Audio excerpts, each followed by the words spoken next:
안녕하세요. 오늘은 2024년 대한민국 계엄 사태를 한나 아렌트의 정치 철학, 특히 악의 평범성 개념과 연결하여 분석해보는 시간을 가져보려 합니다. 이 영상을 통해 우리의 현재를 깊이 돌아보고 앞으로 우리가 민주주의를 위해 어떤 역할을 해야 할지 함께 생각해보고자 합니다. 한나 아렌트는 20세기 정치 철학의 중요한 인물로 특히 악의 평범성이라는 개념으로 널리 알려져 있습니다. 아렌트는 독일에서 태어나 유대인으로서 나치의 탄압을 피해 유럽과 미국을 거쳐 망명 생활을 했습니다. 그녀는 나치 전범 아돌프 아이히만의 재판을 취재하면서 악이 단지 특별한 사람에게만 존재하는 것이 아니라 평범한 사람들이 정치적 시스템 속에서 순응하며 무비판적으로 행동할 때 발생할 수 있다는 중요한 통찰을 남겼습니다. 아렌트는 인간이 직면한 정치적 권력과 폭력에 대해 깊은 철학적 성찰을 남겼습니다. 2024년 12월 4일 대한민국에서는 비상계엄이 선포되는 사건이 발생했습니다. 계엄이 해제되었지만 이 사건은 국가 권력이 과도하게 행사될 수 있는 상황에서 인간의 폭력성과 권력의 위험성에 대해 다시 한번 생각하게 만듭니다. 아렌트의 악의 평범성은 바로 이러한 상황에서 중요한 철학적 시사점을 제공합니다. 그녀는 악이 극단적인 행동이나 개인의 악의 의도에서 비롯되지 않는다고 주장하며 사람들이 정치적 명령에 무비판적으로 따를 때 또는 사회적 억압 속에서 무관심하게 행동할 때 비인간적인 행동이 일어난다고 경고했습니다.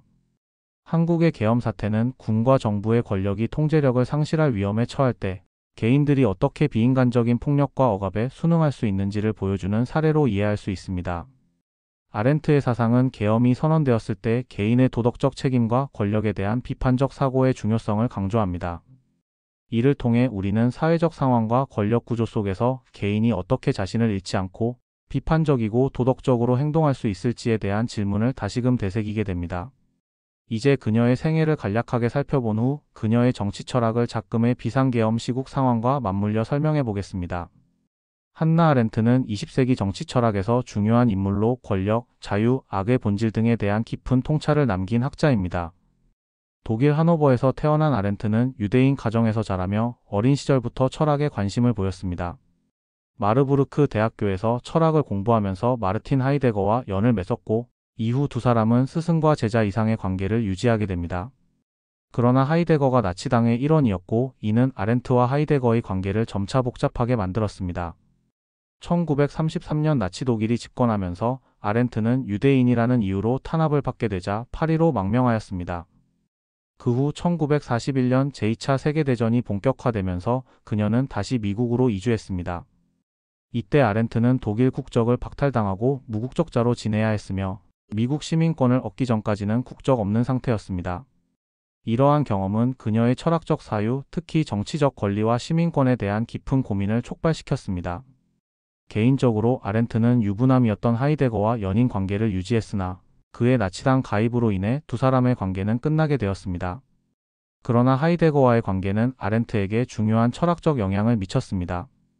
나중에 하이데거가 노안으로 앓게 되었을 때 아렌트는 그의 부인으로부터 초청을 받았고 임종을 맞이하려 독일로 돌아가 하이데거를 만난 후 다시 미국으로 돌아왔습니다. 한나 아렌트는 1960년 아돌프 아이히만의 재판에 참석하게 되는데 아이히만은 나치의 대표적인 전범으로 홀로코스트를 실행한 책임이 있습니다. 아렌트는 이 재판을 취재하면서 아이히만을 악의 평범성이라는 개념으로 설명했습니다. 그녀는 아이히만이 특별한 악인이라기보다 단지 체제에 순응한 평범한 사람이라는 점을 강조하며 악이 어떻게 일상적인 인간 행동 속에서 발생할 수 있는지를 탐구했습니다. 이는 당시 큰 논란을 일으켰고 그녀의 철학적 주장은 여전히 현대 정치 철학에 중요한 영향을 미치고 있습니다. 전후 아렌트는 하이데거의 나치당 가입 문제에 대해 공개적으로 언급하며 그의 정치적 선택을 비판했습니다. 그러나 아렌트는 하이데거와의 관계에서 철학적으로 중요한 교훈을 얻었고 그 관계는 그녀의 사유에 지속적인 영향을 미쳤습니다. 아렌트의 주요 저서로는 전체주의의 기원, 인간의 조건, 권력의 기원, 예루살렘에서의 아이히만 등이 있습니다. 그녀는 정치 철학에서 인간의 자유, 권력, 폭력, 악의 본질을 심도 깊게 탐구하였으며 특히 전체주의와 민주주의, 권력의 본질에 대해 중요한 통찰을 제공했습니다. 1975년 아렌트는 뉴욕에서 세상을 떠났습니다.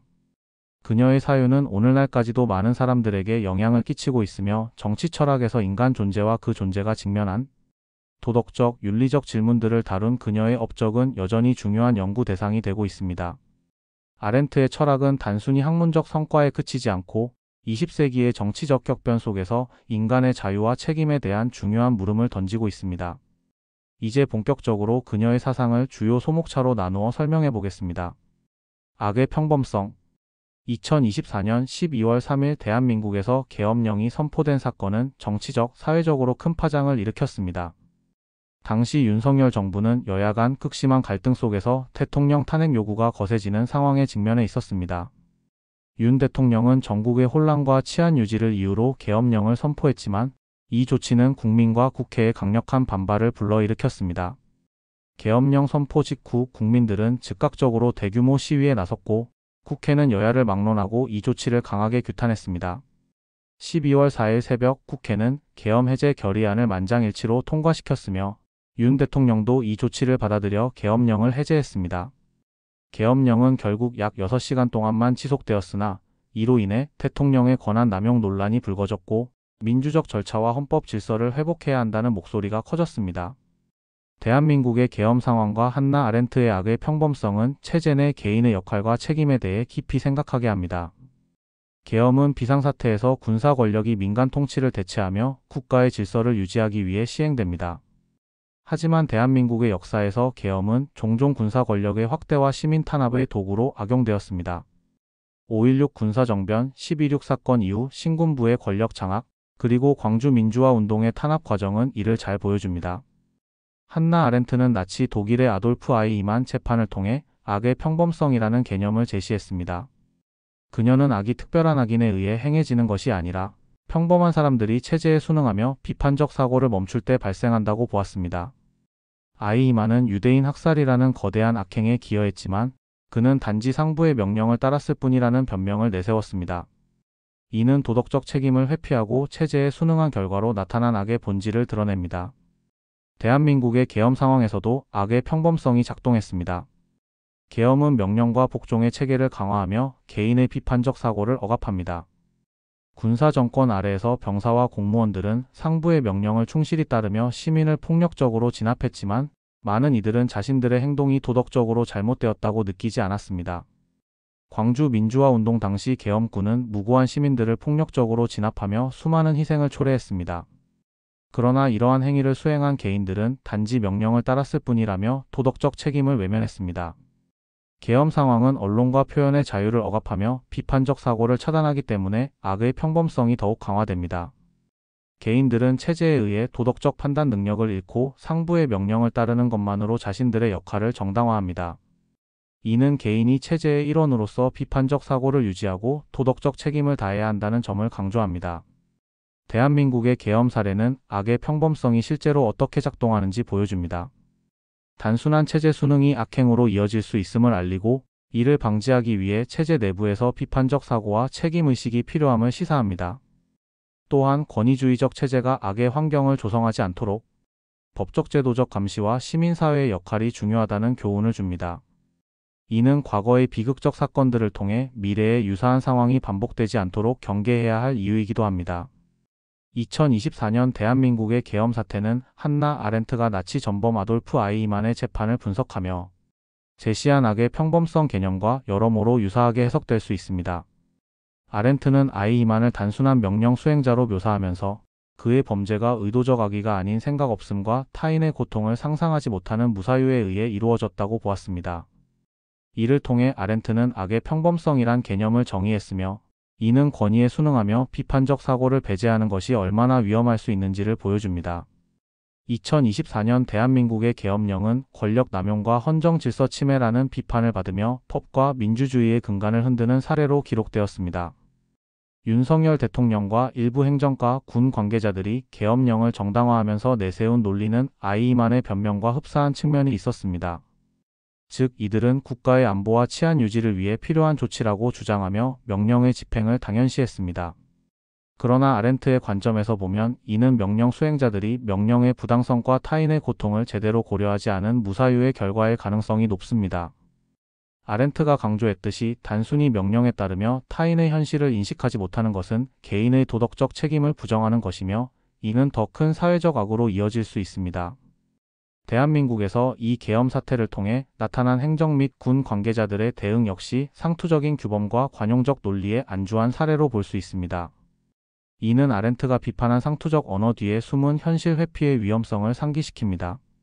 반면 이 계엄 사태에 대한 국민들의 강력한 저항은 타인의 현실을 이해하려는 사유의 능력이 얼마나 중요한지 보여줍니다. 시민들은 계엄령의 부당함과 헌법 위반을 지적하며 이는 단순히 법적 문제를 넘어 도덕적, 인권적 관점에서 부정할 수 없는 잘못임을 분명히 했습니다. 계엄령 해제를 위한 국회의 초당적 협력과 국민들의 비폭력적 시위는 아렌트가 정의한 공공의 영역에서의 사유와 상응합니다. 아렌트는 아이이만과 같은 인물의 무사유가 우스꽝스럽고 한심한 비극을 낳는다고 주장했습니다. 마찬가지로 2024년 대한민국 계엄 사태는 권위주의적 행위가 민주주의와 법치를 훼손할 수 있음을 보여준 사건입니다. 이 사건은 또한 아렌트의 이론이 오늘날에도 여전히 유효하며 권력에 대한 비판적 사고와 공공 영역에서의 사유가 민주사회의 필수 요소임을 입증합니다. 탄생선과 시작. 한나 아렌트의 철학에서 탄생선과 시작의 개념은 매우 중요한 역할을 합니다. 아렌트는 아우구스티누스의 기독교적 구원론과는 달리 인간 존재의 근본적인 특성으로서 시작하는 자라는 개념을 제시합니다. 아렌트에게 인간은 이니티움, 즉 시작으로서 존재합니다. 이는 인간이 단지 존재하는 것이 아니라 매 순간 새로운 시작을 할 수 있는 능력을 가진 존재임을 뜻합니다. 그녀의 철학에서 탄생은 단순히 육체적 출생을 의미하는 것이 아니라 각 인간이 매 순간 세상과의 관계 속에서 새로이 시작하는 능력을 지닌 존재임을 강조합니다. 아렌트는 프린키피움 즉 태초와 이니티움 즉 시작 또는 출발의 구분을 통해 인간의 존재를 다른 존재들, 예를 들어 자연의 시작과는 다르게 보고 있습니다. 프린키피움은 신의 창조적 행위로서 세계의 시작을 뜻하지만 이니티움은 인간이 세계 안에서 독립적인 존재로서 스스로 시작하고 다시 시작할 수 있는 능력을 갖춘 존재임을 나타냅니다.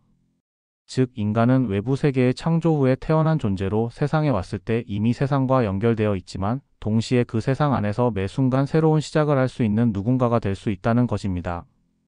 이 아렌트의 탄생성 개념은 인간이 실수와 실패를 겪을 수 있지만 그럼에도 불구하고 언제든지 새로운 시작을 할 수 있다는 실존적 능력에 중점을 둡니다. 아렌트에게 인간은 본질적으로 그 자체로 새로움을 창조할 수 있는 존재이고 이는 인간이 가지는 무한한 가능성과 자유를 의미합니다. 인간은 자신의 출발점을 스스로 정의할 수 있으며 이를 통해 자기 자신을 계속해서 새롭게 만들어 나갈 수 있습니다. 이러한 아렌트의 철학은 한국의 최근 비상계엄 선포와 관련된 상황을 이해하는 데 중요한 통찰을 제공합니다. 비상계엄과 같은 상황에서는 권력의 집중과 군사적 통제가 강화되며 일반 시민들의 자유와 권리가 억압될 수 있습니다. 이때 아렌트의 탄생성 개념은 우리가 다시 시작할 수 있는 힘을 가지며 비상계엄과 같은 억압적 상황 속에서도 인간이 가지는 자발성과 새로운 시작의 가능성을 상기시켜줍니다. 비상계엄 상황에서는 인간의 자유와 개인의 권리가 위협받을 수 있습니다. 하지만 아렌트의 철학에 따르면 이와 같은 정치적 억압 속에서도 인간은 시작하는 자로서 존재할 수 있으며 새로운 방식으로 저항하거나 상황을 변화시키기 위한 노력으로 새롭게 시작할 수 있는 힘을 가질 수 있습니다. 아렌트는 인간이 무비판적으로 권력에 순응하는 것이 아니라 끊임없이 스스로의 시작을 통해 세상에 영향을 미치고 변화를 일으킬 수 있는 능력을 지닌 존재임을 강조합니다. 이와 같은 점에서 비상계엄 상황 속에서도 개인이나 사회는 자기 자신의 목소리를 낼 수 있는 가능성을 가질 수 있으며 이 시작하는 자의 능력은 억압과 폭력에 대항할 수 있는 중요한 실존적 힘으로 작용할 수 있습니다. 결국 아렌트의 시작하는 자라는 개념은 비상계엄과 같은 비상사태에서도 인간이 억압 속에서 새로운 방향을 모색할 수 있는 존재임을 상기시키며 억압적인 권력에 대한 비판적 사고와 저항의 가능성을 열어줍니다. 인간은 언제든지 실패 후에도 다시 시작할 수 있는 능력을 가지고 있으며 이를 통해 정치적 상황을 변화시킬 수 있는 잠재력을 지닌 존재입니다. 공공성론. 한나 아렌트의 공공성론은 고대 그리스의 사유를 바탕으로 정치적 활동이 이루어지는 공공적 영역과 생계와 개인적 욕구를 충족시키는 사적 영역을 구별합니다. 아렌트는 폴리스, 즉 공공적 영역에서의 정치적 활동을 강조합니다. 여기서 사람들은 자유롭게 토론하고 의견을 교환하며 공동체의 의사를 형성합니다. 공공적 영역은 정치적 담론의 장으로 모든 시민이 참여하고 상호작용하는 장소입니다. 아렌트는 이곳에서 이루어지는 정치적 논의가 민주주의의 핵심이자 자유와 권리를 실현하는 중요한 수단이라고 보았습니다. 반면 오이코스는 사적 영역으로 개인의 생계와 가족적 욕구를 충족시키는 공간으로 정치적 활동이 이루어지지 않습니다. 아렌트는 이 사적 영역을 사회적 영역과 구별했습니다. 사회적 영역은 사람들이 경제적 활동이나 집단 형성을 통해 상호작용하는 장소지만 정치적 활동이 이루어지지 않는 공간입니다.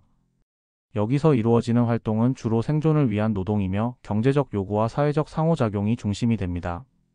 아렌트는 사회적 영역에서의 경제적 요구가 정치에 그대로 반영되면 정치적 담론이 왜곡되고 민주주의의 본질이 침해될 위험이 있다고 주장했습니다. 이러한 아렌트의 공공성론을 한국의 비상계엄 사태와 연결시켜 살펴볼 수 있습니다. 2024년 12월 3일 대한민국에서 비상계엄이 선포되었을 때 공공적 영역에서의 자유로운 정치적 활동과 토론이 심각하게 제한되었습니다. 비상계엄 상태에서 정부는 군사적 통제를 강화하고 시민들의 정치적 참여를 억제하며 권력을 집중시켰습니다. 이로 인해 시민들이 자유롭게 의견을 교환하고 정치적 담론을 형성할 수 있는 공공적 영역이 사실상 사라졌습니다. 아렌트의 철학에 따르면 공공적 영역에서의 자유로운 토론과 상호작용이 정치적 존재로서 인간의 자유를 실현하는 중요한 수단이기 때문에 비상계엄 하에서는 민주주의와 시민적 권리가 위협받는 상황이 된 것입니다. 또한 아렌트는 사회적 영역과 경제적 활동의 구분을 강조했습니다. 비상계엄 상황에서 경제적 논리나 시장 경제의 요구가 정치적 결정에 영향을 미치게 되면 정치적 담론이 왜곡되고 시민들의 자유가 침해될 수 있습니다. 아렌트는 경제적 원리와 정치적 논리를 구분해야 한다고 주장했으며 경제적 요구가 정치에 반영되는 경우 정치적 자유와 민주적 가치가 손상될 수 있다고 경고했습니다. 비상계엄 하에서는 시장 경제의 요구가 정치적 결정에 영향을 미칠 위험이 커지며 이는 아렌트가 경고한 위험한 상황에 해당합니다. 아렌트의 공공성론은 비상계엄 상황에서 중요한 시사점을 제공합니다. 공공적 영역에서의 자유로운 정치적 활동과 담론이 억제될 때 시민들의 정치적 자유와 자기 표현의 공간이 축소되고 정치적 참여가 위축됩니다. 비상계엄은 국가의 군사적 권력이 과도하게 집중되는 상황으로 아렌트가 강조한 정치적 논의와 시민들의 자유로운 참여가 사실상 억제되는 환경을 만들어냅니다. 또한 사회적 영역에서의 경제적 논리나 시장 원리가 정치적 결정에 영향을 미칠 때 정치적 담론은 경제적 이익에 의해 왜곡되고 시민들의 권리는 침해될 수 있습니다. 결국 아렌트의 공공성론은 비상계엄 사태와 같은 억압적인 정치적 상황에서 자유로운 정치적 담론과 시민적 참여의 중요성을 다시 한번 상기시키며 권력이 집중되고 시민들의 자유가 제한되는 상황에서 어떻게 정치적 자유를 지킬 수 있을지에 대한 중요한 철학적 논의를 제시합니다. 오늘 영상을 통해 우리가 단순히 권위에 순응하거나 관습에 안주하는 태도를 넘어서 비판적 사고와 타인의 현실을 상상하는 노력을 이어가야 한다는 점을 강조하고 싶습니다. 여러분의 사유가 대한민국의 민주주의를 지키는 가장 강력한 힘입니다. 이 영상이 작지만 의미 있는 성찰의 계기가 되길 바랍니다. 시청해주셔서 감사합니다.